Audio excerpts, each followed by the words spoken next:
Sir, yes, no po ba? Dahil bigla po kayong lumabas, may mga plans na po ba for you to run as president or as senator lang po? Well, Janice, siyempre kukonsultahin ko. Yung mga nagpakita sa akin, nakagandang loob. Political lightweight ako, hindi naman ako pang presidente dahil may sayon ako eh. Okay. Hindi, ang unang tanong na kailangan sagutin, Janice, is bakit? Bakit ko gustong bumalik sa... Bakit nyo ako gustong bumalik kung sakaling tutulungan nyo? Political lightweight ako. Hindi naman tayo kulelan sa survey, pero nandun tayo sa first page. Wala naman ako sa liga ng mga sikat. No? Pero baka asset yun. Walang pwedeng... Hindi ako pwedeng susian. Pag hindi ako naniniwala, parang sa Tony Ferdy, sa kausa, hindi. Wag mo ko asahan. So yun ang first question. So next year, senatorial election. Diba? Hahalan tayo ng 12 senador. Kung sabihin niyo, barangay captain, okay lang sa akin.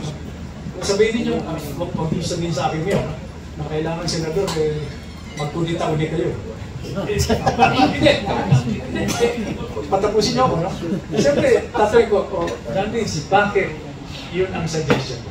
Pero, huwag na tayo lumis, baka masama ka pa sa mga kaso ko.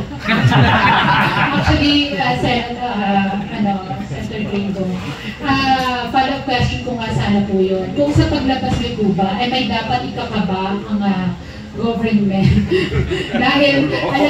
dahil since may record po kayo ng mga pag-aaklas, sa paglabas niyo po ba ngayon may dapat na ikakaba?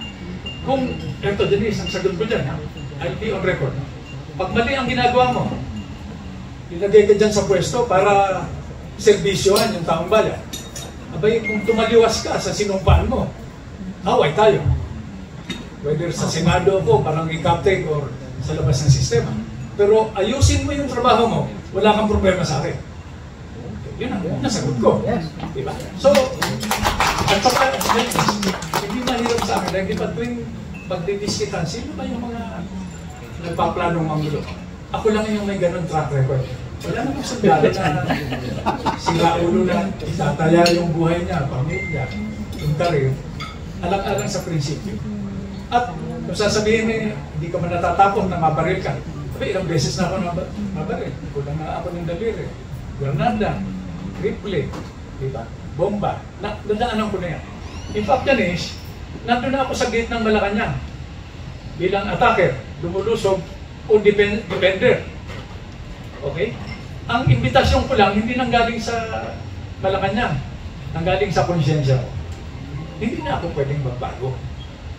Kung baguhin ko pa yung sarili ko, nahiya-hiya na ako. So pag ayusin mo yung trabaho mo bilang public servant, wala kang problema sa akin. Pero oras na nagtaksil ka, sa pinanumpaan mo, nung ipresenta mo yung sarili mo sa taong bayan, bibigyan kita ng problema na hindi mo kayang isolve.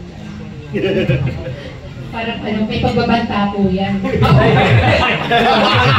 naman niya. Hindi naman nakakabuti yan na may tigabanta. Diba? Sino ba gusto makipag-away? Diba? Ano ko, tinatanong nga ako. Diba? Oh, Colonel, former Senator, former Secretary, ano ba gusto mong gawin sa buhay? Sabi ko, gusto mong umuwi. Dahil 5 na apo ko, 5 anak namin, maayos naman. Pero paano ako mauuwi, Janice? Kung may maiiwan. Ako yung cameraman, paano yung advocacy natin? At hindi ko ugaling mag-iwan. Iniiwan ako, hindi nung pamilya, nung misis. Iniiwan ako ng mga kasamahan ko. Siguro, napagod na rin, di ba? Nag-iwan na rin. Pero hindi ako nang-iwan. Hindi dahilan yun, porket iniiwan ako, mag-iwan ako. Hindi ko ugali yun. Diba din, nag-iisa ako. Pero hindi ako nang-iwan.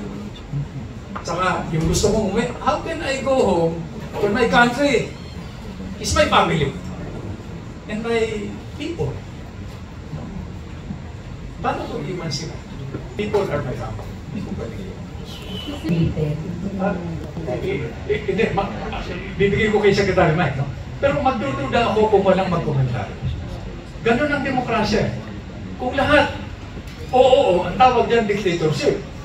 Sinabi, sir, may pananakol, may panunuhol. No? Kailangan may magsalita. Wala nang tigunan. Pag gumawa ka ng armas, medyo, di ba, gumamit ka ng violent means, problema yun. Okay. So, let's be realistic about it. Ako lang ako, nasasaktan ako, pero walang tiko na lang.